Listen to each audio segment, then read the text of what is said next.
Lee Collins, profesa wa fasihi taasisi ya taaluma za Kiswahili kutoka Chuo Kikuu cha Dar es Salaam kule Tanzania. Ni hali ya kulinganishwa na Ken Walibora. Na Ken Walibora alipohitimu kidato cha 6 alifundisha fasihi ya Kiswahili katika shule ya upili ya Sitatunga.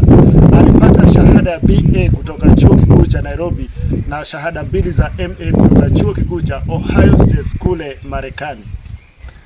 Kwa sababu gani nilinganishwe na Ken Walibora? Hali ya kuzungumza lugha fasaha, lugha sanifu ya Kiswahili kwa kutumia matamshi matamu yaliyokolea mudi, matamshi matamu kama ya tapeli mwenye tajriba pana, hali ya kulipua makombora ya misamiati, kuzungumza lugha fasaha, lugha sanifu ya Kiswahili kwa madaha, kwa pozi, kwa mbwembwe, kwa mtwazo, bila wasiwasi wala tashwishi, bila tashwishi wala tashtiti, bila jekejeke wala kufurukuta, bila kulolo dukuduku wala mtafaruku, bila wayo wala kiwewe chochote.